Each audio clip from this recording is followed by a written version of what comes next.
What's up, Game Spotters? This is Aaron Sampson. And Ryan Schubert. And we're here to ask you the question, are you combat effective in Armored Kill? So you're going on a camping trip in Armored Kill. What should you pack? Well, if you're an engineer, you want to pack a tank, a torch, and a tow rocket. And that's pretty much what 90% of people are going to be doing anyway. Yep, that's pretty much what 90% of everyone else will do.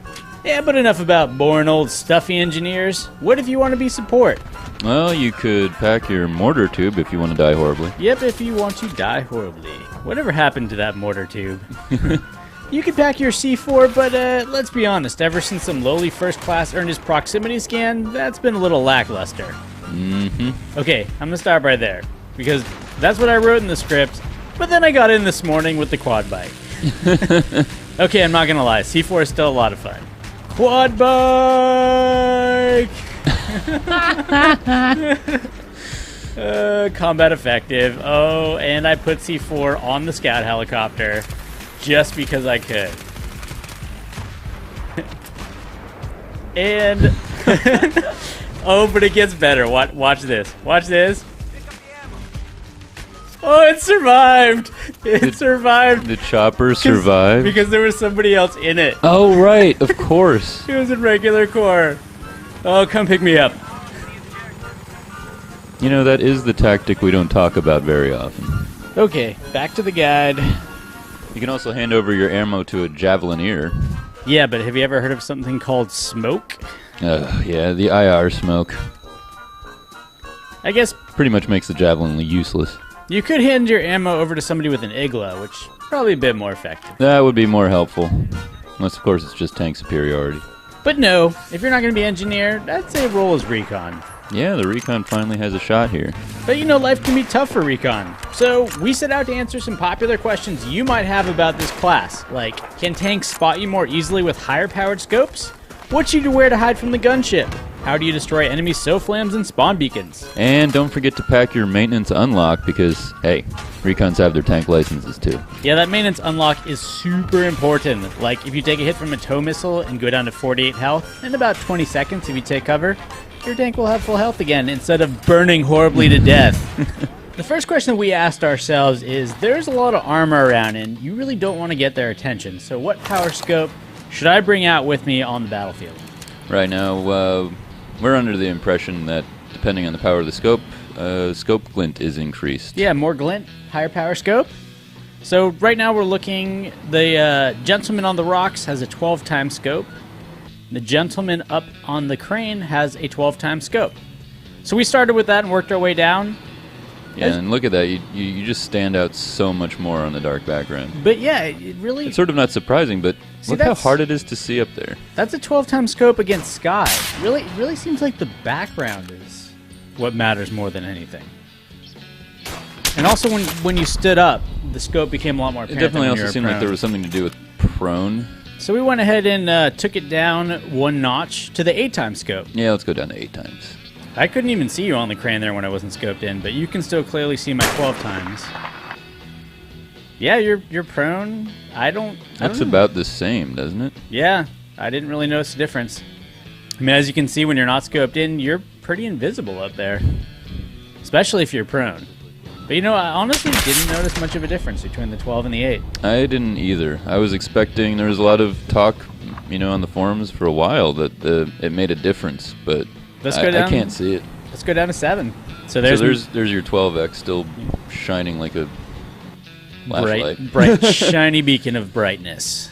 And that 7X is still... pretty much looks exactly the same as the 12 to me. It doesn't look any different. It had, honestly, it had more to do with you standing. Yeah. So, yeah, it definitely seemed like there was something about prone and then being sort of in proximity to objects. So I'm going to show you here, actually, that we did a bush test, because I've definitely noticed people didn't notice me when I was hiding behind bushes before. We wanted to answer the question, can you be seen? So there I am going down behind the bush with a 7 times. And I see no glint. Yeah, glint's totally gone, but I can definitely see you through the keyhole. And there it is. So confirmed. Grab some bush. You can hide in the bush. So what did we conclude from this experiment? From science? Well, I'd say we've our science has shown that really the scope choice should be based on what distance you expect to be engaging at. Yeah, I mean, I think the pleasant answer was at least I think we're around 240 meters, 260 meters. Yeah, I'd say that's about right. Pack whatever scope you like. Honestly, they all look exactly the same from that range. Yeah, whatever you feel is your scope. Really had to do more with minding your background and being prone, and if you hide in a bush, people can't see you. So the next question that you might have is, gee, how do I hide from that giant angel of death floating in the sky known as the gunship? Oh, that horrible AC-130. So it's interesting. We remember previously Spec Ops camo had some infrared camouflage benefit. That's what the scuttlebutt was. So there I am with the regular premium, just some premium clothing, and I am standing out. You are using a night sight. It's a thermal night sights. Yeah. Or we can get into a knife fight. We could have a little knife fight. Let's have a knife fight. We like to get stabby around here. Oh. Oh. And I hit my head. Oh man, I'm sorry. I didn't mean to do that. It wasn't the knife that killed me. There we go. It was the fall. Double tap. So here we go. You are wearing Spec Ops camo. At a maybe distance. I think it was more that you were facing to the left. Because look, as you get closer, yep, no difference. Oh yeah, as soon as I get up on you, it's bright as day. Yeah. So the answer is wear whatever clothing you like. Because honestly, it doesn't make a difference. Yep. It's just fashion. It's really not going to help you hide from the gunship or other players. Okay, so here we go. From the gunship's main gun, I actually could not see you in the desert. It had more to do with the 3D spotting than anything. So sort of like with the scope glint, your background is important. Yeah, that's what we found out here. When you're in the desert... Like out there on the hot desert sand, you're kind of invisible to the gunship. To the thermal sight, at least, on the gunship. Yes. And, if you're spotted, you're spotted. So that would probably prod players towards hardcore, I guess. I mean, Recon is... It's much more friendly for Recon and hardcore anyway. Yeah, definitely. If you're in hardcore, you're basically invisible.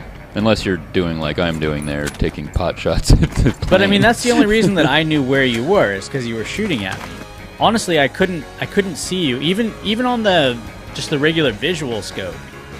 It was hard to spot somebody in the desert. Yeah, you basically need to look for your targets on the darker rock, the colder rock, I guess it would be. Now, it was easier to spot you against these backgrounds, like a road, a dark road. Once I'm on the road, pretty easy to spot. Do not grab a dark background, because I nailed so many snipers thinking that they had the best spot on top of a rock. Yeah, because they're always on the rocks, and that's probably the worst place you can be for the gunship. Well, that's the thing. A lot of the high ground is the most dangerous place to be if you're up against the gunship. Grab a hot background and hold still. So again, it's a lot like the scope. It's more about minding your background. Yeah. Again, it's exactly. And also not getting spotted if you can help it. Yeah, in regular core, that's a little bit of a tall order. All right, so here's something that I don't know if we knew this and we forgot it, or we just, found this out again recently, rediscovered. So let's say you're playing tank superiority, and this happens a lot. Enemy Recon has an entire half of the map locked down with a sofa. Yeah. And the enemy tanks are just using their guided shells and javelins, so engineers using javelins. They're taking out anything on that side of the map. What do you do? Well, there's one thing you could try. Take out the old MAV. Oh yeah, the MAV. I forgot about that thing after they made it blow up when you hit people with it. It used to be so much fun. Did you know, ladies and gentlemen, that the MAV can destroy equipment? Yes, it can. So here we go. Up, a little left, a little right. Oh, there we go. It actually fired a projectile. Like, did you know the MAV could fire a projectile? Yeah, it's too bad you can't shoot at other players. Hey. Oh. It's alright, I'll have my revenge later. Kick me out to my Palm Pilot. Yeah. And that's good against, I think, anything but Mines. Ooh, what would I be doing?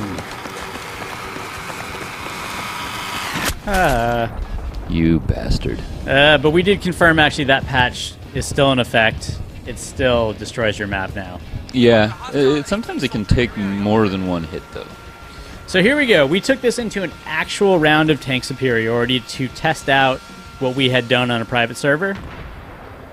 And ran into some trouble up front. So it turns out if you put your SoFlam out of bounds, I wasn't able to target it. Yeah, it's cheap, but it's effective. So, the counter to that is to put your SoFlam out of bounds. But, I don't know what the range is. Yeah, I mean, that's going to work mostly on Bandar Desert because of the wide open space. But I don't think you have a very good view from out of bounds on the other maps. So here, I was up in my map, I was spotting the enemy team, let my team know they were pulling a flank, and I noticed a bunch of guys appearing from this area. Hey, that's my radio beacon. Figured out somebody had a radio beacon, and guess what? That's what happened to that.